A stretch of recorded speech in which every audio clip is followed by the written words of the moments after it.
Boa noite, pessoal. Tudo bem?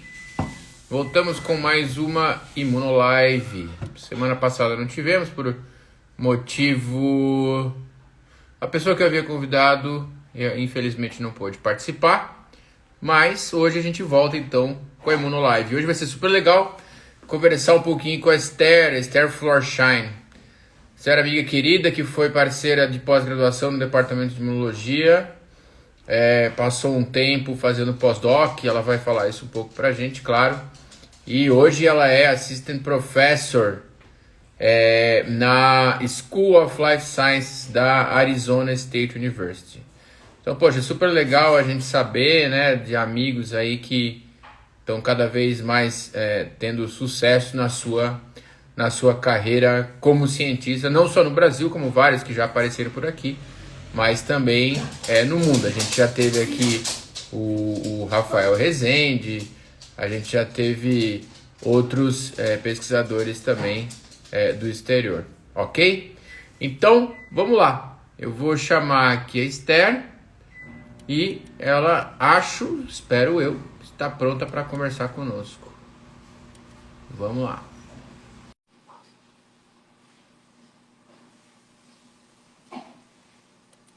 Fiz o invite, vamos ver se a Esther está a postos. Bom, tô vendo que o pessoalzinho está entrando. Boa noite, pessoal, tudo bem? Obrigado por acompanhar a gente. Espero que vocês gostem.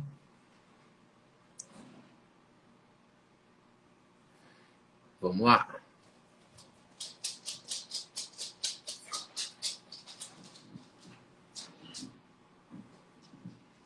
Vamos lá chamar a Esther. Uma hora ela aceita. Tá aqui. Estherzinha, você tá aí?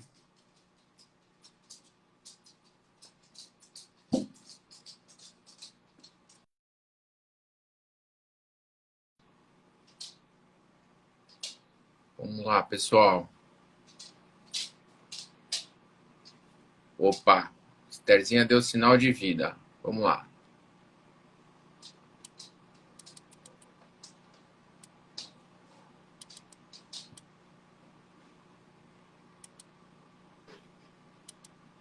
Aê!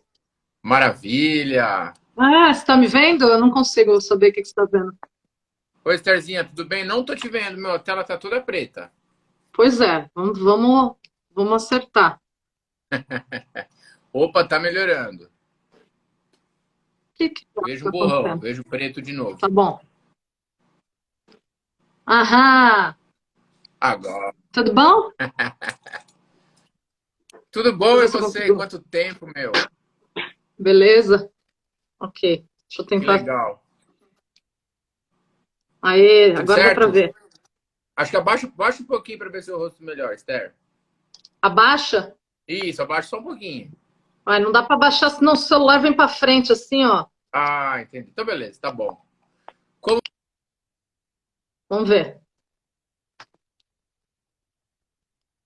Aê! Beleza. Foi, maravilha. Estherzinha, antes de tudo, meu, super obrigado por você ter aceitado esse convite. Para mim é um prazer enorme. Faz um tempão que a gente não se conversa, não se fala. Bom, acho que desde que você foi para os Estados Unidos, a gente se falou rapidão aí umas 2 vezes, né? Então, super obrigado. E antes de você entrar, que estava comentando, super feliz aí da sua trajetória. Você já...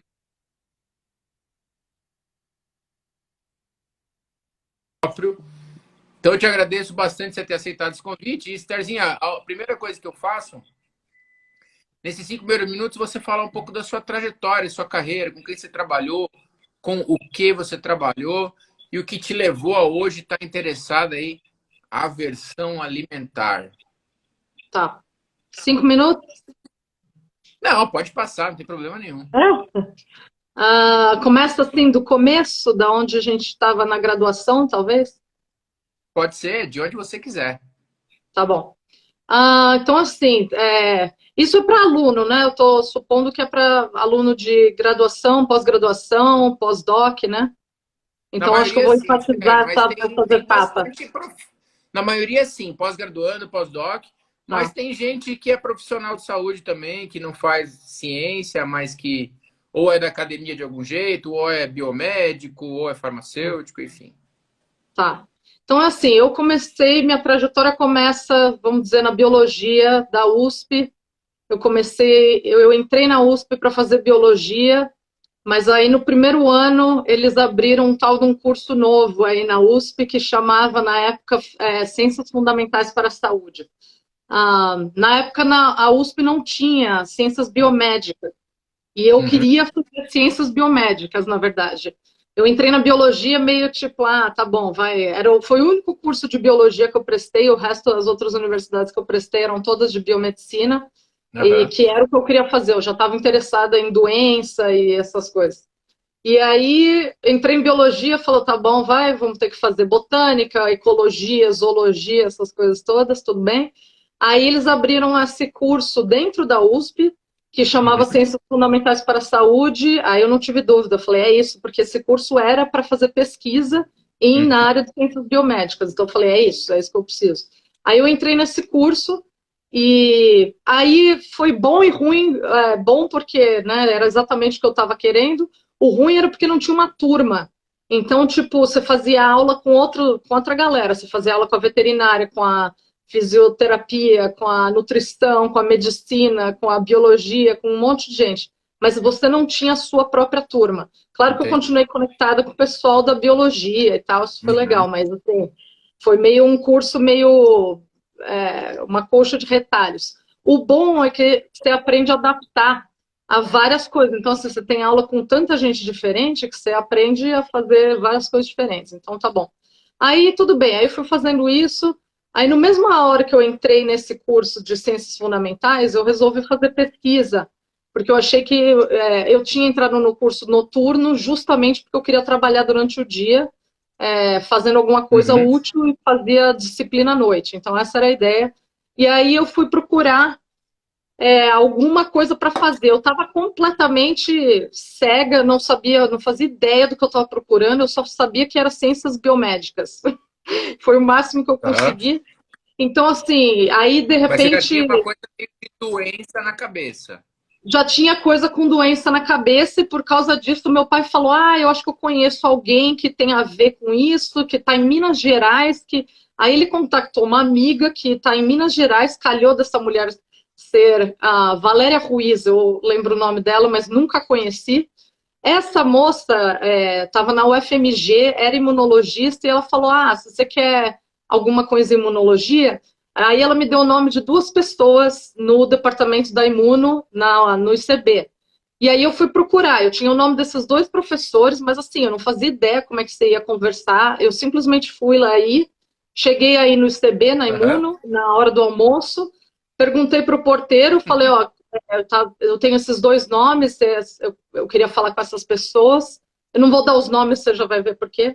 Ah, aí, enfim, aí ele falou: esses dois professores estão em horário de almoço.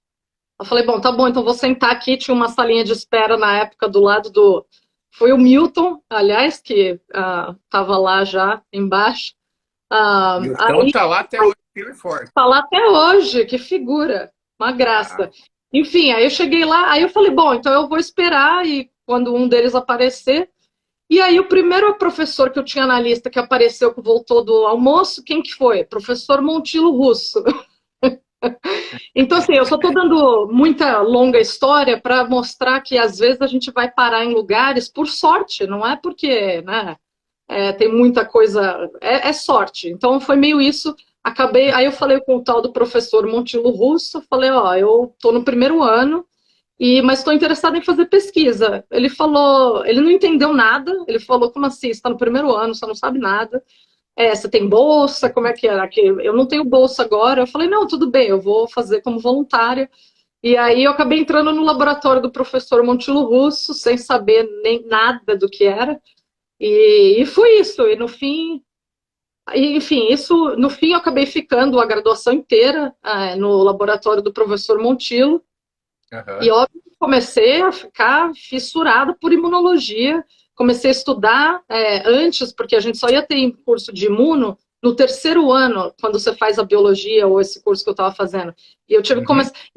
Não sei se você lembra, quando eu entrei no lab, tava aquela galera do. Tava o Alex, tava a Ju, tava a Eriquinha, tava uma galera muito interessante lá. O Mucida tinha acabado de sair. Exato. O Daniel Mucida tinha acabado de sair para fazer o sanduíche dele na Maria Lafay, na NYU. Então, assim, só que essa galera, eles estavam falando de tolerância oral, T-reg, umas coisas que eu falei, cara, eu no primeiro ano não tinha, eu tava para ter bioquímica e biomol, assim, eu não fazia ideia do que esses caras estavam falando. Então, óbvio que o começo foi meio tipo, eu só ia junto com, eu lembro de ir muito com a Érica e com a Ju, e tinha umas outras meninas no lab, eu só ia e ficava olhando o que eles faziam, e era praticamente isso, foi meu primeiro ano, quase isso só. Aí você começa a estudar, eu comecei a estudar por minha conta, né, o Janeway, o textbook de Immunology, aí, enfim, isso foi a graduação. Aí, no final da graduação, porque eu estava nesse curso diferente, que é Ciências Fundamentais da Saúde, grande parte desse curso é te dar estágio. No final do seu primeiro ano, acho que no seu terceiro ou no quarto ano, você faz estágio em vários labs. Isso foi super legal, eu fiz, tipo, pelo menos um mês e meio em cada um dos departamentos, são 7 departamentos na UTB da USP, então eu passei na parasito, na físio, biologia celular, anatomia, todos que tem, fisiologia, farmaco, etc. E a ideia era você saber o que você queria fazer para poder engajar uma pós-graduação.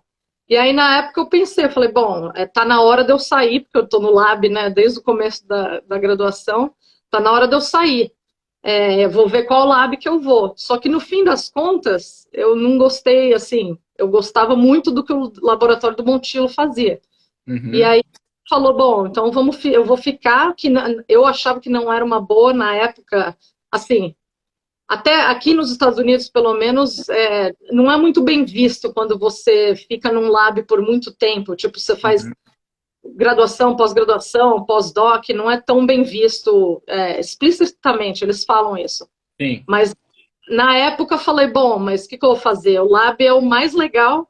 Eu resolvi que eu queria fazer imunologia, eu falei, tá bom, então dentro da imuno eu posso ir para outro lab, mas eu falei, bom, mas é isso que eu quero fazer, porque aí só para mostrar para a galera o que eu fazia na graduação eu comecei com um trabalho que não tinha nada a ver com o pessoal do lab, e foi uma coisa que o Montilo tinha feito antes do doutorado dele, tipo na década de 70. O cara me deu o projeto que ele nunca conseguiu resolver. Ele falou, não, vou dar para essa menina aí que acabou de entrar no primeiro ano da graduação. Aí ele falou... Inclusive era uma coisa que ele discutia muito com o Nelson, não era? Exato, exato. E na residência dele, e depois no pós-doc dele nos Estados Unidos, só que na época o Montilo é um pioneiro nessa área de inflamação, né, de perceber que quem começa a fazer inflamação é o macrófago. Naquela época dele, né, estava todo mundo interessado em linfócito, não queria nem saber de imunidade inata, né, que imunidade inata nem existe. Aí, isso é só para... O Montilo tinha achado uma coisa muito estranha, que era quando você injetava um animal que não respondia para LPS, teoricamente, e você injetava um animal com LPS, ele respondia. Então, assim, era uma coisa... Né, ninguém conseguia explicar, porque era o LPS, o receptor do LPS, que era o Toll-like receptor 4, só que se você injetava LPS em doses, né, qualquer, o bicho respondia, tinha migração de neutrófilo, tinha espécies reativas, então ele me deu esse trabalho, eu falei, eu não sei o que está acontecendo, resolve aí. E aí começou com isso, que era assim, um projeto relativamente fácil, você injetava LPS, olhava, né, peritoneal cavity, todas essas coisas. Então foi super legal, deu para aprender o que era inflamação, o que era tudo isso. Mas, assim, aí vou eu no primeiro congresso da SBI, 2005, que foi, eu acho, em Lindóia, Águas de Lindóia, que eu acho que o Montilo até era presidente. Vou eu e meu pôster mostrando que LPS, né, que o Toll-like receptor deficient mais responde para... Aí, óbvio que isso foi, assim, meu projeto durante a graduação inteira, falando isso e caracterizando quais eram as células, cinética, dose, que não era contaminação de LPS, porque a gente usava mil e outras coisas, usava o bicho, enfim. Só que ninguém acreditava nesse negócio. Ninguém. Todo mundo falava, aham, tá bom, é contaminação, é TLR2, é não sei o quê. Ninguém nunca acreditou nesse negócio. E meio que isso deu uma brochada, digamos assim, pra gente, porque a gente falou, bom, então. E assim, a gente não tinha condições na época de mover o projeto para frente, porque você precisava de umas coisas um pouco mais, né, tecnologicamente avançadas que a gente não tinha. Uhum. E aí, nessa época que eu comecei a entender o que era a tal da alergia que todo mundo no lab fazia, menos eu só fazia, né, inflamação aguda com LPS, com outras TLR agonists, essas coisas. E aí eu comecei a me interessar por alergia, porque eu falei, bom, então, essa parte de sensing no sistema imune, acho que é o que ainda me motiva. Uhum. Então, uma na inflamação aguda foi com type 1 immunity, né, de inflamação tipo 1, que é, né, LPS, tipo 17, sei lá, se você quiser chamar. Mas aí tinha essa outra coisa muito estranha, que era tipo 2, que é uma reação alérgica. Eu falo, o que é isso? Por que é que a gente faz isso? Por que você tem um sistema imune que induz esse tipo de resposta? É muito estranho. Como é que você Uhum. sente esse negócio? Na tipo 1, a gente estava, né, começando a entender, falar, é Toll-like receptor, é Nod-like receptor, tinham acabado de começar, né, a falar dessas coisas.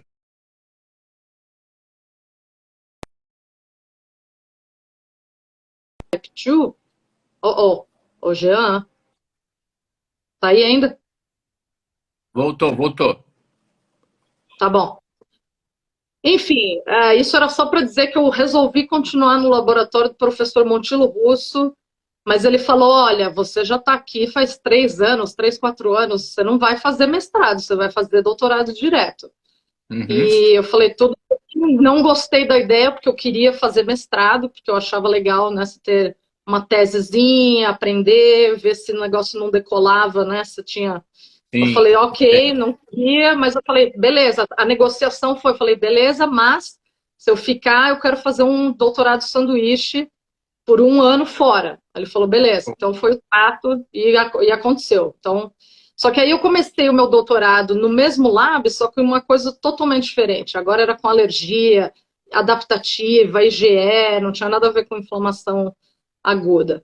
Eu vou mais rápido agora, que senão ficar dando muito detalhe, a gente vai passar 1 hora inteira aqui. Não tem Enfim, aí foi problema. isso. Eu fiz a pós-graduação com o professor Montilo, foi muito difícil o começo de estabelecer, porque a gente propôs um modelo totalmente novo, então tinha que estabelecer um modelo, deu muita complicação, era coisa bioquímica, precisamos de colaborador. No fim, demorou uns 2 anos para estabelecer um modelo que era confiável suficientemente para aí poder começar a fazer. Então, o começo foi meio, Tenebroso. meio Aí só para contar, depois eu conto essa história. No fim das contas, eu acabei fazendo um doutorado de sanduíche. Aquela época a FAPESP era maravilhosa, praticamente todo mundo que quisesse fazer, praticamente podia fazer.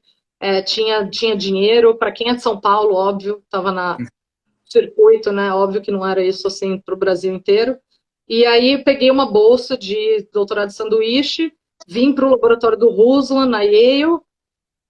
Fiquei 1 ano e pouquinho, voltei, defendi minha tese, fiquei mais 1 ano e meio no Brasil, e aí voltei como pós-doc para o laboratório do Ruslan em 2015. E aí fiz 5 anos de pós-doc lá, e agora tô no Arizona, então ainda estou nos Estados Unidos.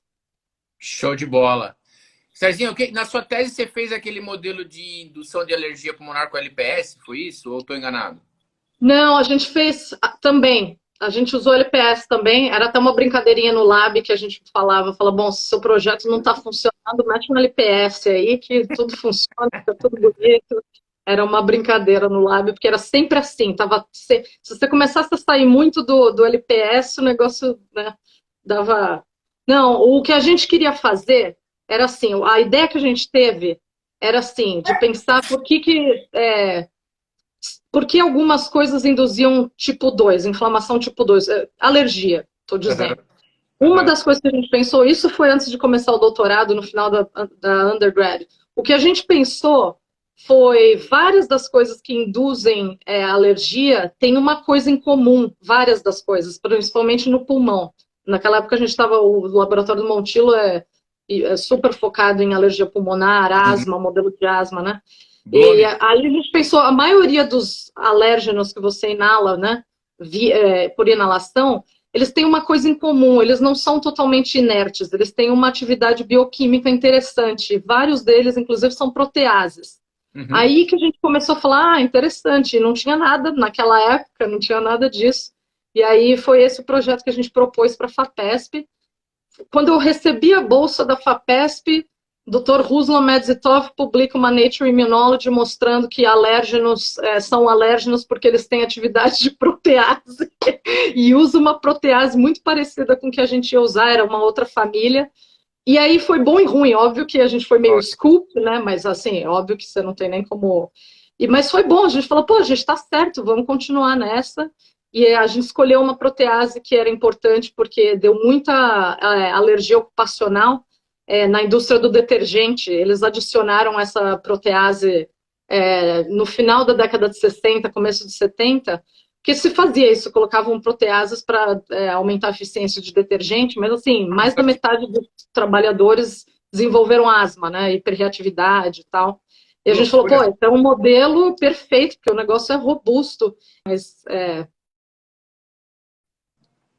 mas é uma protease, então. Certo. Oi, Opa, tô voltou. aqui, Voltou. tô aqui.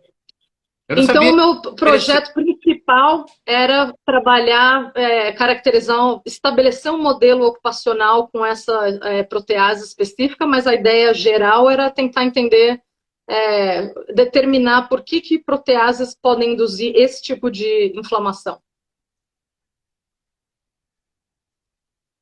Entendi. Que legal. Tá aí? Eu lembro desse trabalho do Ruslan. Eu lembro que uma das figuras do paper ele fervia o alérgeno e perdia totalmente Uhum, a alergenicidade, se eu exato, posso dizer assim, não é?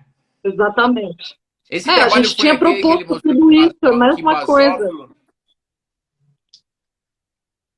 Pô, mas no fim das contas, vocês estavam muito sintonizados. Você acabou indo para lá depois, né? Então o pensamento estava em Exatamente. sincronia, com certeza. Ah. E foi esse É por isso trabalho, que não foi esse trabalho quando aquele que o Ruslan mostrou que. Desculpa, foi esse trabalho também que o Ruslan mostrou que o basófilo apresentava antígeno?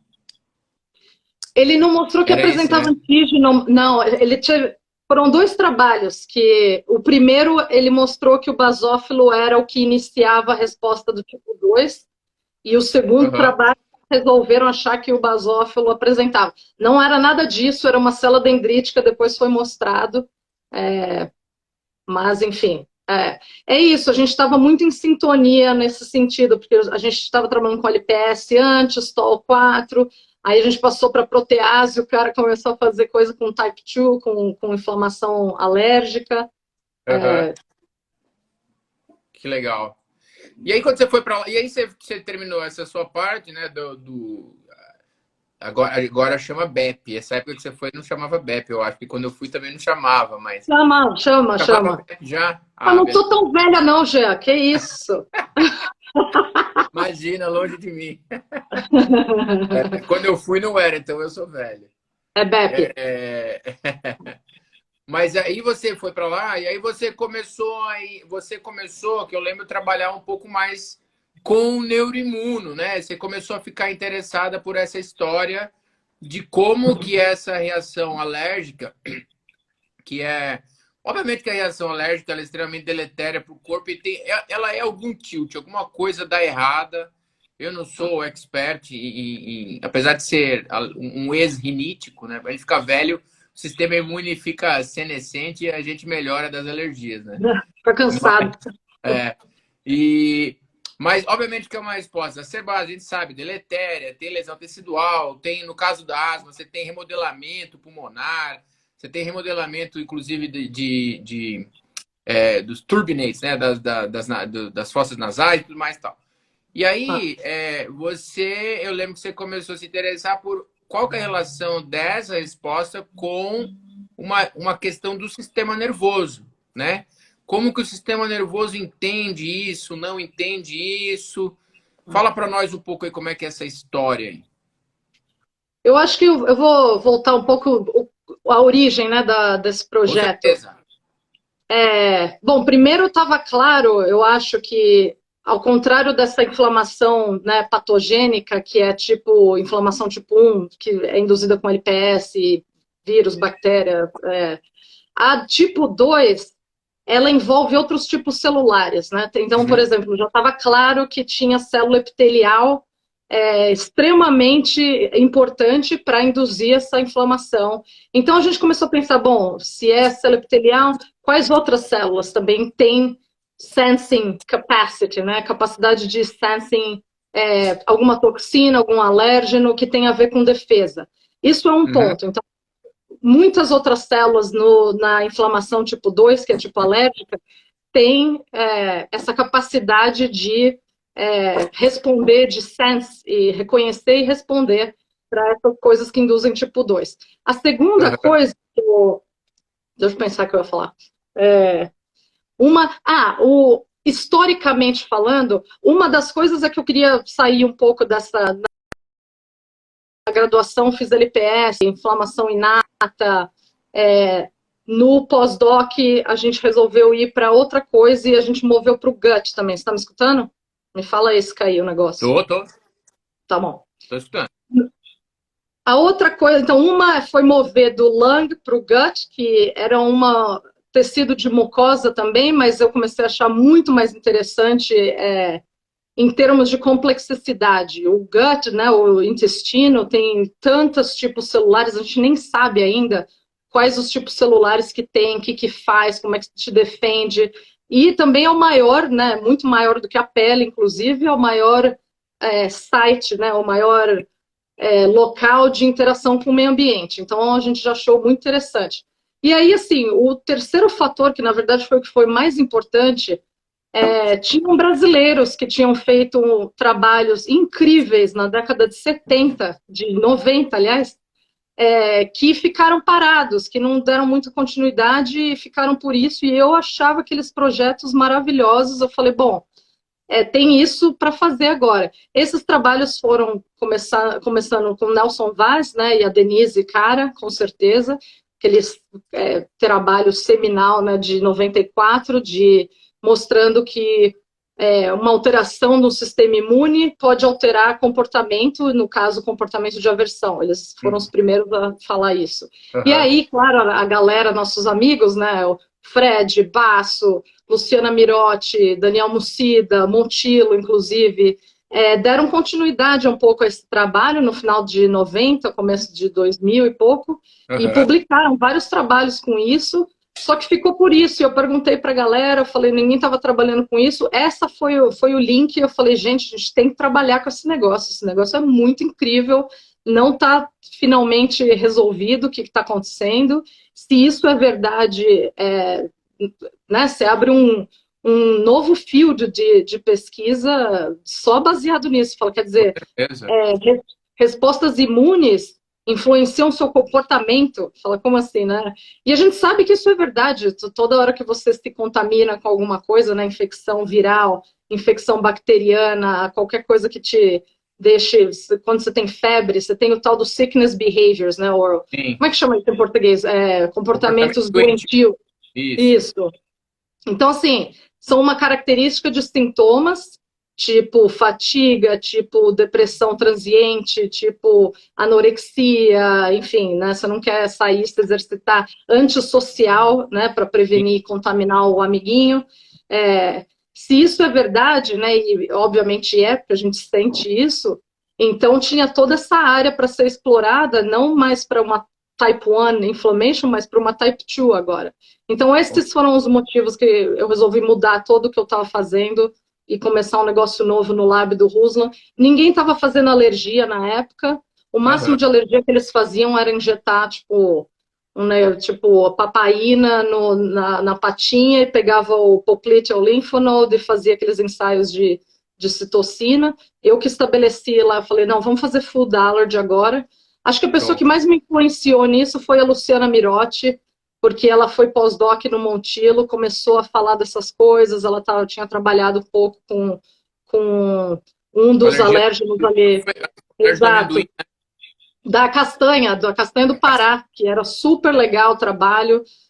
Enfim, ela que eu acho que foi minha musa inspiradora para começar esse trabalho no Ruslan agora, e óbvio que ele adorou, porque, né, era um negócio inovador, ninguém sabia. Você falava, é que isso no Brasil, a gente conversava disso, você falava, é o trabalho do Nelson, o trabalho do Fred, do Basso, né? Sim. Aqui, todo mundo fica, o quê? Vocês estão de brincadeira, esse negócio é muito interessante. Mas brasileiro, a gente já sabia disso desde 90, né? Com Enfim, esse certeza. foi o motivo. Eu lembro das discussões, as discussões da época lá da programação com vocês, com o Montilo, eram ótimas. E é muito engraçado, né, Esther? A época, né, quando a gente estava lá bom, quando eu estava na programação, a gente não conhecia. A gente passou a conhecer o TOL 4, a gente passou o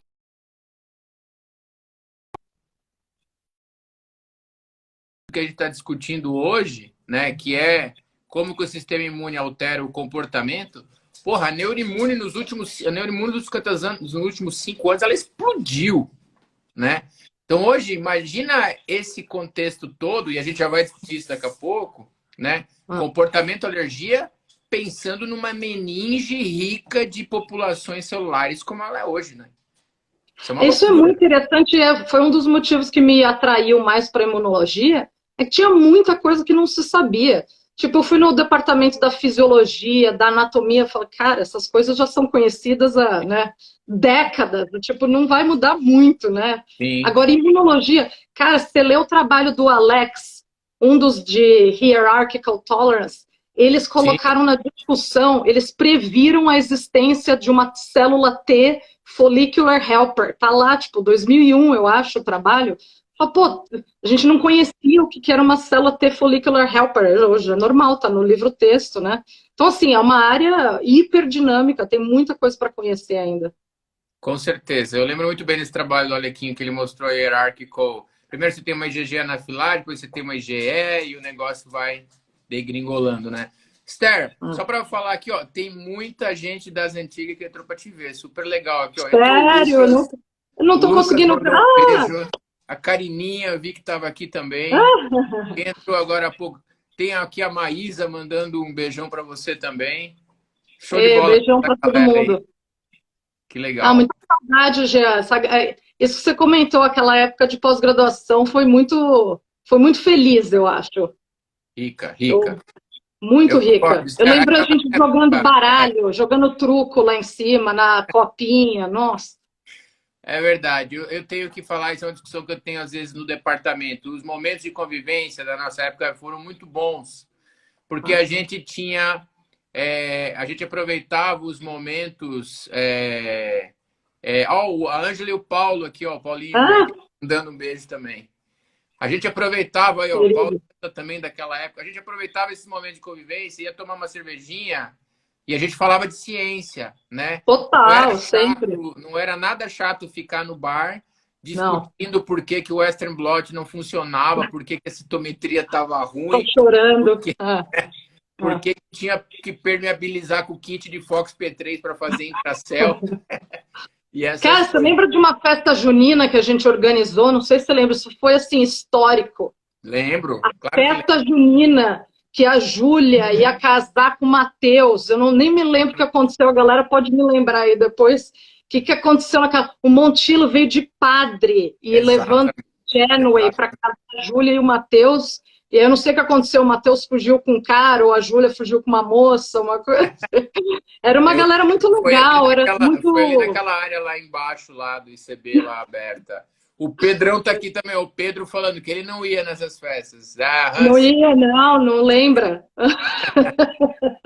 E era muito bom, porque a gente tinha essas discussões de ciência, e a gente ficava meio mirabolando, né, e pensando, experimentando. Pô, várias colaborações surgiram de noites tomando uma cerveja, né? Isso. A Jussiane também estava aqui, ó. Jussi! Temos evidência dessa festa. Agora eu vi uma coisa. Ai, meu Deus. E isso é uma coisa que eu acho, Esther. Cara, aí, ó, eu fico muito feliz, na verdade, que no meu laboratório eu consegui manter isso. Não eu. As pessoas que eu tenho no laboratório são pessoas super queridas, então a gente ainda vai tomar uma cerveja e fica falando de ciência, e pira, e fala do paper e tal. Infelizmente, isso diminuiu bastante no departamento, mas também a vida segue e cada um é de um jeito, entendeu? Mas realmente aquela época era uma época bastante rica. Se a gente tinha dúvida, né? Era assim, pô, se eu tinha uma dúvida em Terreg, eu descia lá no primeiro andar, trocava uma ideia com alguém que sabia. Se alguém sabia Total. da dendrítica, ia no outro laboratório e falava, meu, eu preciso fazer dendrítica de bone marrow, me ajuda aí. Ó, meu LPS não tá ativando o TOL. Não, tem que ser da Invivogen. Lembra? Não, e Aí, fora a sociedade secreta dos fumantes, que tinha lá no canto também, tinha uma sociedade secreta total, que a galera super unida, inclusive, a gente ficou amiga de todo mundo, do Milton, do pessoal da portaria, vendi minha bike para eles, então era tipo a vilazinha do Chaves, quase, né? Era um departamento pequeno, mas muito interessante. As era, coisas mudam, Jean, então, muda, assim, muda. isso é coisa papo nostálgico de velho também, de ficar É, achando que na é, nossa época que era legal. Tem coisa diferente agora, eu acho que tem coisas talvez 1000 vezes melhores, né? Eu acho que naquela época não se falava tanto, por exemplo, de diversidade e inclusão, isso não, sabe, de machismo na assim, academia. Isso se fala muito mais hoje, ou seja, 1000 vezes melhor o ambiente nesse sentido, talvez, né? sim, Então, algumas coisas mudaram pro melhor, com certeza. Mas nessa questão da discussão da ciência, eu acho que cada um ficou meio que isolado num canto, mas também entendi.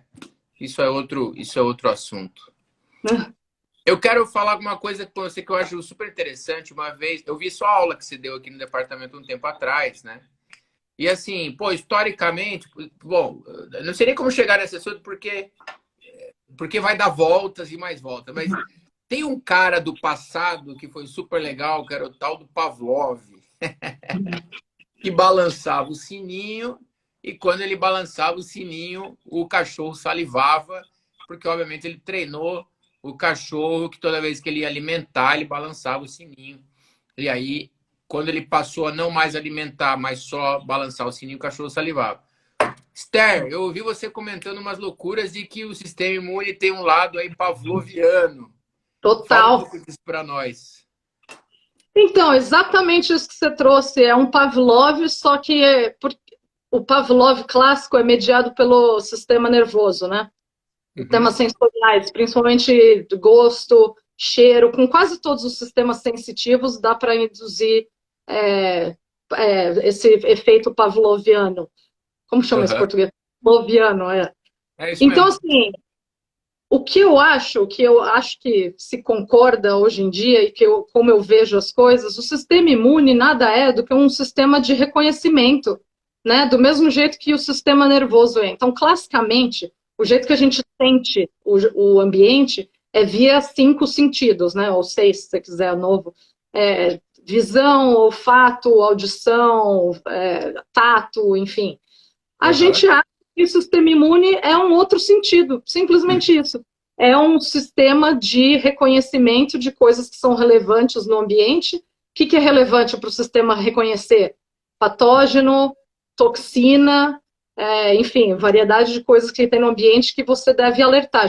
Geralmente, o sistema imune, por exemplo, diferentes tipos de neurônios ou células epiteliais modificadas sentem ou reconhecem diferentes tipos de sinais, né?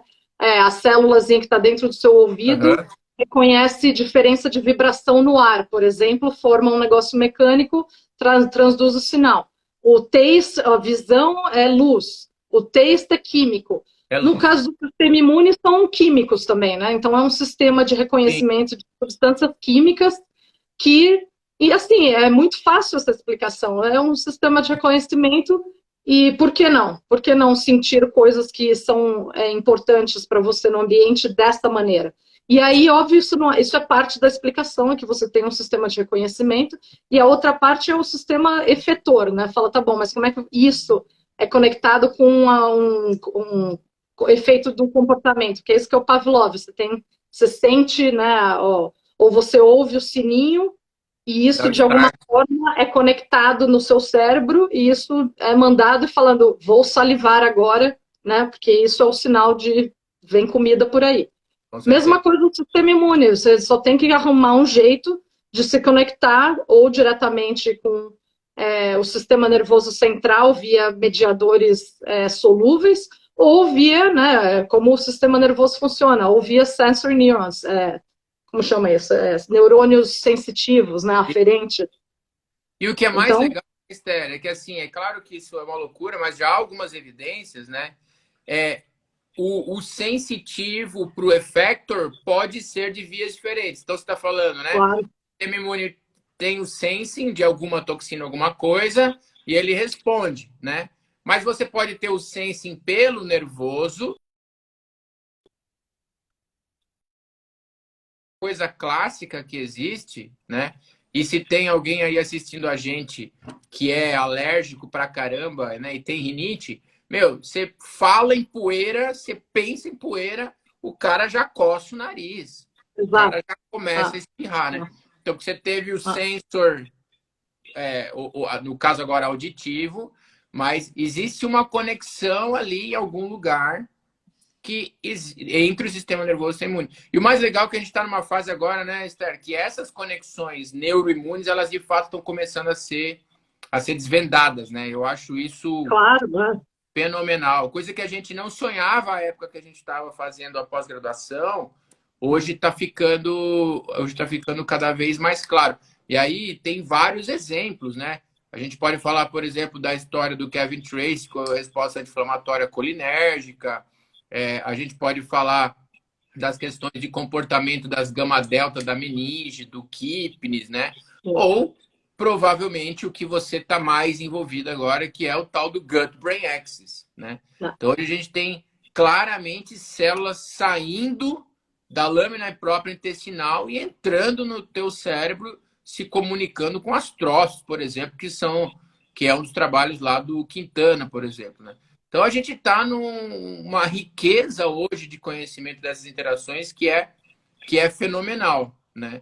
E aí eu queria aproveitar essa coisa toda e eu queria ver de você o que a Esther, Assistant Professor da School of Life Sciences, Arizona State University, está fazendo no laboratório dela hoje. E aproveito para te dar um parabéns, Esther. Super feliz. Obrigada. Meu. Super Obrigada. legal. Bom, o que o Lab está fazendo? É assim, a gente está querendo saber exatamente o que eu te falei no começo, como um mecanismo de defesa imunológico, isso é um dos projetos. Como é que um sistema de defesa consegue induzir alteração em comportamento? Isso é uma das. Voltando um pouco para ser mais geral ainda, porque o que dá. O que gera esse projeto como produto é pensar uma coisa muito simples. Eu acho que a gente publicou um review com o Ruslan exatamente sobre isso, que é para tentar entender por que a gente tem esse tipo de reação alérgica, inflamatória. Se você pensar assim, você tem um sistema de defesa, você tem defesas imunológicas, elas, né, são induzidas para te defender, né? Por isso que elas evoluíram, por isso que você tem macrófago que, né, fagocita o patógeno, joga um monte de espécies reativas e, né, todos os mecanismos. Isso a gente sabe que protege, né? Porque se você não tem essas coisas, exatamente esse. A linha está aqui. Tá aí mesmo. Então, assim, a gente sabe, por exemplo, que num tipo de inflamação, que é o que eu estou chamando de inflamação tipo 1, que é antipatógeno, tem claramente essa coisa, você induz inflamação por um bom motivo, né? Você quer proteger o organismo. Só que o que acontece? De vez em quando essa inflamação pode ficar exacerbada e ser detrimental ao organismo, né? Que é o estranho. Então, por exemplo, se você tem muita inflamação, isso justamente é a causa da doença. Tipo o Covid-19, né? Ou várias outras. A gente pode enumerar milhares de outras. Por exemplo, sepse. O que é sepse? É uma resposta de defesa exacerbada. Dengue né? hemorrágica. Isso para o tipo 1, para a inflamação tipo 1, é claro. E a gente sabe qual é o mecanismo de defesa e para que ele existe, porque tem patógeno, tudo bem. Agora, para o tipo 2. O tipo 2 é interessante porque a gente só olha para a doença, fala alergia, hipersensibilidade, essas. Fala, bom, isso não devia existir. Fala, bom, não, devia. O que a gente está faltando nesse campo de pesquisa é o que a gente não sabe por que elas existem. Qual é o mecanismo de defesa Porque no patógeno a gente sabe, falar, esse mecanismo existe porque precisa matar o patógeno. E por que o Tamiflu, então? Por que essa outra existe? Ela não existe para te deixar com anafilaxia e te deixar com alergia. Não é esse o motivo. Isso é quando as coisas ficam exacerbadas. Então, da fisiologia imune. Mas o intuito dessas respostas é diferente. Tá aí ainda? Deu uma cortadinha.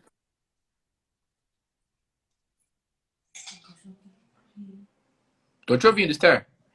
Tá, deu só um delay aí, meu. Deu. Então, partindo desse princípio, essa é a big picture, né? A grande questão do lab que vai mover o nosso lab é essa. Quais são essas respostas que são induzidas por esse tipo de inflamação que são protetoras? Isso a gente não sabe. Então, é basicamente essa é a questão, né, maior que vai direcionar todas as outras. A gente, por enquanto, vai focar no mastócito, porque é uma célula que ficou meio esquecida, que todo mundo adorava no começo, é uma célula muito bonita, interessante, está em todo lugar praticamente, né, principalmente em tecido de mucosa, pulmão, pele, gastrointestinal, mas é uma célula que tem uma reputação ruim, né? Você fala de mastócito, todo mundo fala, bom, o que o mastócito faz? Desgranula e faz você ter anafilaxia. Então é uma célula estranha que ninguém sabe. Fala, tá bom, mas será que ela existe só para isso? Porque, ó, você pensar, ela surgiu muito cedo na evolução, em invertebrado você não chama de mastócito, mas são células, né, hematopoéticas ou células, né, igual o macrófago, por exemplo, estão cheias de histamina, exatamente igual um mastócito. Então elas evoluíram muito, vieram de muito cedo. Elas entram nos seus tecidos muito cedo, vem do tal do yolk sac, igual o macrófago. Então, para macrófago a gente sabe mais, mas mastócito tá... Então, se eles vêm muito cedo, então os mastócitos que estão no seu tecido, eles vieram já de bem cedo, e aí tem proliferação, né, no tecido. Então, assim, é uma célula interessante que fala, bom, você faz tudo isso só para, no caso, você precisar ter uma alergia a pólen, né? Ou fala, tem alguma coisa estranha aí. A outra coisa interessante do mastócito é que você olha para elas, são maravilhosas, está cheio de grânulo, né? Elas respondem rápido, essa é a grande sacada do mastócito. E tem muita coisa nela, a gente nem sabe o que tem, mas várias das coisas que elas têm são neurotransmissores, neuropeptídeos. Exatamente, e elas conectam com, classicamente, elas são conhecidas como células que conectam com o sistema nervoso muito próximo, anatomicamente próximo. Sim. Então, isso é o que a gente vai focar por enquanto, especificamente esses mastócitos no intestino, que essa parte que está rolando mais de interessante no lab. Legal. E tentar entender, eu falo, para que você tem essa célula? Como é que ela te protege se você encontrar, não só um alérgeno, mas toxinas em geral que induziriam tipo 2? No intestino ela está na lâmina própria, Esther? Onde ela fica? Esse é o mais interessante ainda. Tem duas populações, pelo menos, que se saiba de mastócito. Tem uma no epitélio e tem uma na lâmina própria, e elas são diferentes. E não se sabe quem origina da onde, se são totalmente independentes, se uma vem da outra. E a do epitélio é raríssima, mas quando você tem uma situação de inflamação, elas movem e ficam altamente presentes no epitélio, que é muito interessante. Que legal, que legal. Bom, então você achou um nicho aí para tentar entender o papel do mastócitos nessa coisa aí de food allergy e food aversion. Que legal. E deixa eu perguntar uma coisa. Você se interessa em... Ó, Ju entrou aí. Beijo, Ju. Ju Bortolaro. Juju. Você se interessa pelo mastócito no sistema nervoso? Porque uma coisa que me chamou a atenção lá atrás, quando eu estava no DOC, a glândula pineal é rica de mastócito. Uhum. Né? Tá cheio de FcεR1, estão lá. Pois é. Total. Pois é, e você está estudando Nos interessamos, mas por enquanto eu estou mais interessada, porque está todo mundo indo para o cérebro, eu estou interessada justamente no que não é cérebro, no que chega no cérebro da periferia. Perfeito. Eu estou interessada, tipo, o sensing é peripheral, e o efetor é lá. Porque quando está tudo no cérebro, A gente vai fazer alguns experimentos que dá para depletar, a gente vai ter mecanismos para depletar mastócito especificamente, e dá para tirar eles no cérebro, solos do cérebro ou solos da periferia. Que Mas precisa de legal. mais grana, né, Jean? Cada projetinho desse, você precisa Vai, de aluno, de grana, vai, sabe, você me lembrou um experimento lá no doutorado, nessa piração toda que tinha vontade de fazer, porque a pineal é órgão circunventricular, então a barreira hematocefálica é bem abertinha, né? Então, Uhum. será que se a gente injetar imunocomplexo na periferia, ela vai grudar no FC receptor lá do mastose da pineal, meu? Pode ser. Será que desgranula na pineal? Isso E aí, porque o cara que é alérgico, né, posso estar enganado, mas o cara que é alérgico, ele fica fotofóbico, ele é. troca o seu ciclo, né? Ele não A dorme gente bem, fez dorme uns mal. estudos no meu pós-doc, a gente tentou saber isso, exatamente isso era uma questão. Porque quando a gente dava alérgeno, né, via oral, e você tem uma diferença de comportamento, fala, bom, vai ver que o alérgeno está direto sensibilizando o mastócito no cérebro. O negócio é que precisa passar pela barreira, pelo menos os alérgenos. E a Sim, barreira, pelo menos no início, a barreira não, né, como é eu que não chama deixo. isso? Barreira hematocefálica, né? Isso, Não está muito aberta. A gente fez experimento para ver permeabilidade, ela não está tão. Então, assim, a gente não acha, pelo menos para essa história específica, agora tem algum motivo de ter mastócito no cérebro, né? com certeza, com Se ele certeza. está fazendo sensing de alguma toxina que está no cerebrospinal fluid, ou, né? É. Apesar de ser circunventricular a pineal, mas realmente a IgG ou a IgE, ela tem um peso molecular muito grande, né? Para Ah, passar ali, para entrar. passar, exatamente. Mas eu acho que isso é uma coisa super legal, meu. O que que acontece na Ah, pineal em relação. Porque se ela tá lá com F-septor, receptor, tem que estar fazendo alguma coisa, pois né? é. Enfim. Isso a gente não entende de biologia de mastócito mesmo, e a gente só acha que é tipo do 0 para 100% Sim, degranulando, né, explodindo, tem essa visão. Claro que não é assim, né? Biologia nunca é, né? claro, 0 e cem por nada. cento. É. Primeiro que eles nunca desgranulam 100%, nem quando você tem uma anafilaxia, eles não desgranulam 100%. É tipo Uhum, 30%. Então, uhum. assim, o que é esse intermediário? E se sabe que tem granulação diferenciada, por exemplo, tem controle do tipo de grânulo que está sendo, né, ejetado do Liberado. mastoma. Não é tipo um oba-oba, falar, beleza, vai todo mundo. Tem controle, tem regulação disso, que também não se sabe qual é do. Então, a ideia, um dos projetos é entender fisiologia, biologia de mastócito, quanto isso contribui para a fisiologia tecidual, no caso do gastrointestinal, né, da GI. Uhum, uhum. Tipo, mastócito está lá para quê? Para ajudar reparo, para reconhecer toxina, para ajudar a detoxificar a toxina, que nem o liver, né, o fígado faz. O que está Aham, fazendo? aham, aham. Que legal. Bom, e essa coisa do mastócito tá ser riquíssimo de neurotransmissor, né? Pô, no gut é perfeito, porque a quantidade do sistema nervoso entérico é enorme, obviamente. E lá na Exato. pineal, mesma coisa, tá? Lá dentro Mesma do sistema coisa. nervoso, desgranulou, Ah, fez aferência, falou pro sistema nervoso que algo tá acontecendo, né? exato. Ah. Serginha, nesses últimos minutos, fala um pouquinho para mim aí como é que é a vida de PI aí no USA, como é que tá sendo levar o lab aí no começo, quanto tempo que você tem de lab, como é que é? Eu comecei faz um ano já, mas eu tô contando que faz 6 meses, porque os primeiros 6 meses, muitíssimo pouca coisa aconteceu por causa da pandemia. Eu até falo, eu estou começando até a tentar conhecer os meus colegas de trabalho agora, porque eu comecei e, tipo, não tinha ninguém aqui. Eu vinha para cá de vez em quando, mas a maioria da galera estava em casa, então, assim, nem meus colegas de trabalho eu não conheço ainda direito. Uhum. Estou começando a, tipo, uma vez por semana eu vou lá, toco na porta, eu mando e-mail, falo, oi, tudo bom?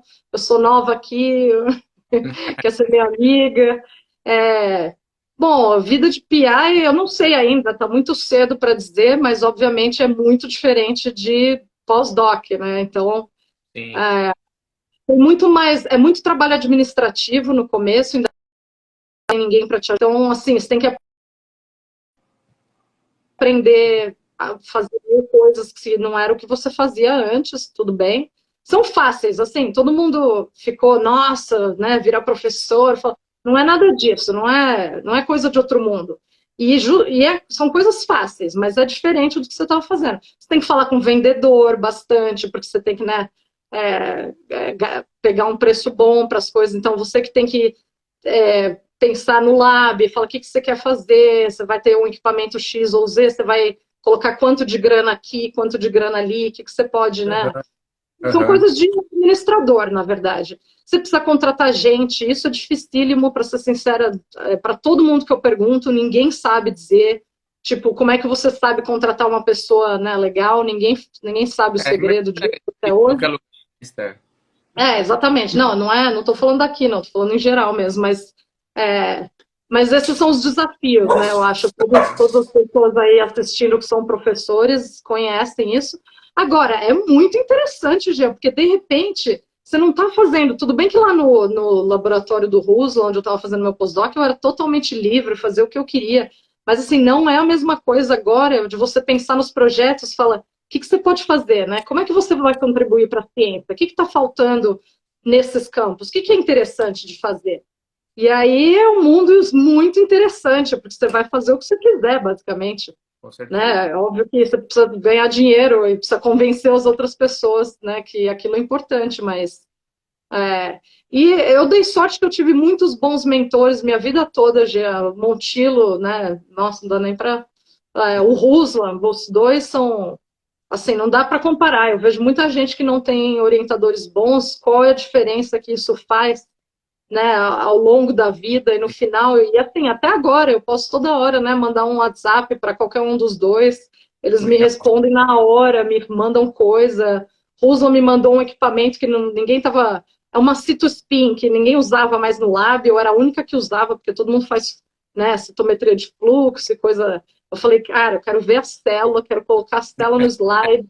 Aí ele me mandou um negócio de graça, pagou tudo, uma graça. Então, assim, eu acho que ter mentores bons não tem como dar errado, assim, tudo bem, você vai virar pós-doc, professor, o que for, que vier para frente, tendo bons mentores, não tem como errar, e pede ajuda, fala, liga lá e fala, cara, tô ferrado, preciso fazer isso, como é que você faz isso?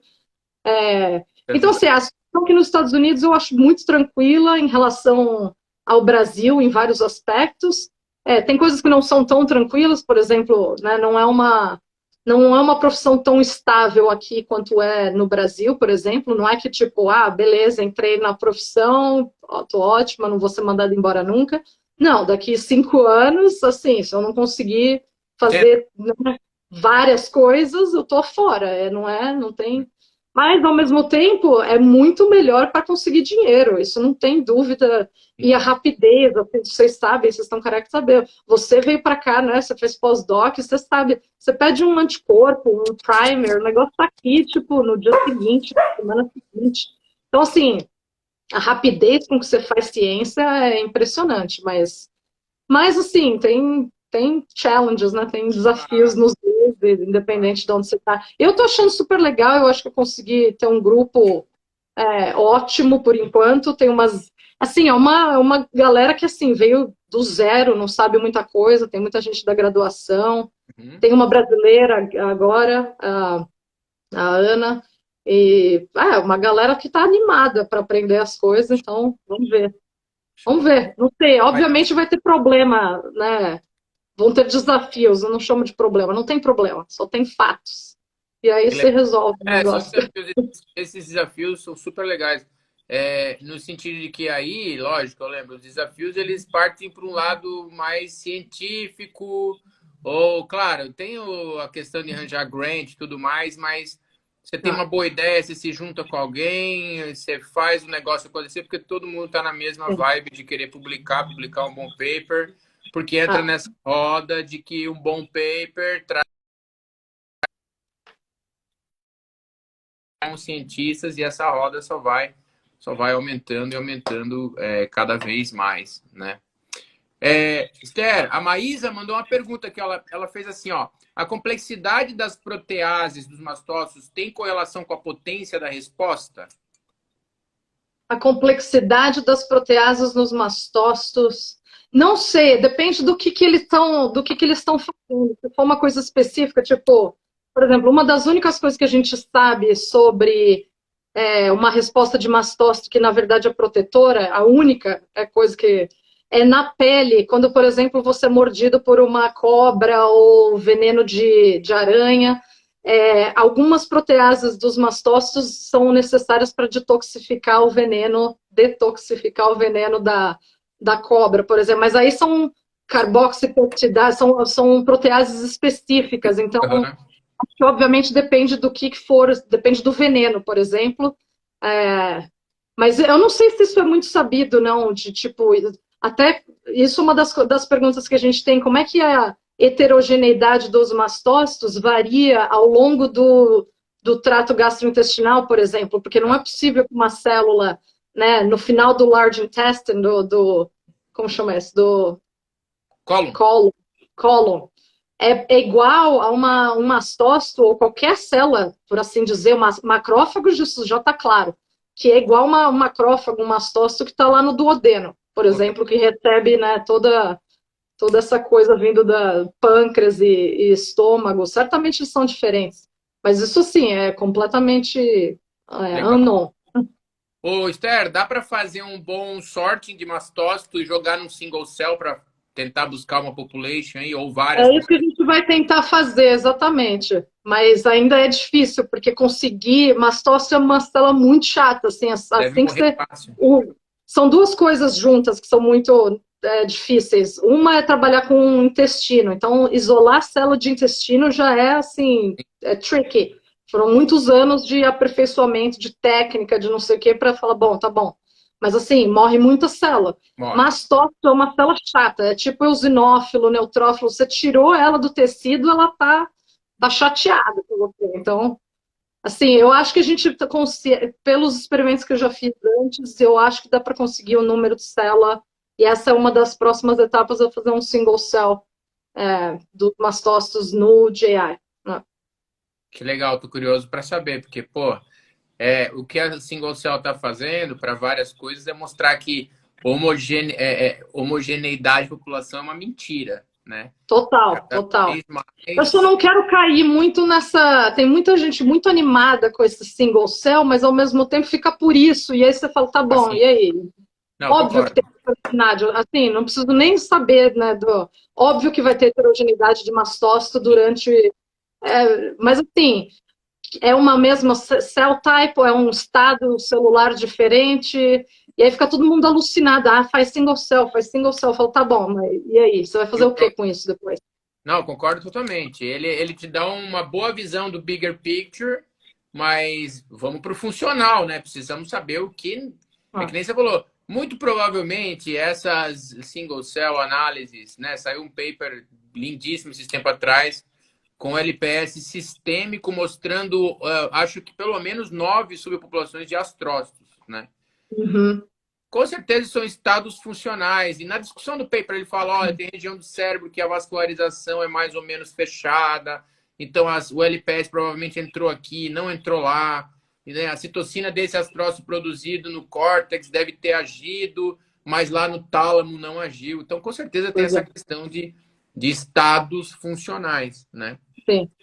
E concordo com você, o legal é depois ir para o que é esse Ah, estado funcional. Então, se você mostrar que o exatamente. estado funcional do mastócito do ilho ou do duodeno, que é o que está mais próximo do estômago e comporta completamente diferente daquele que está lá no terminal, pô, isso é fantástico, né?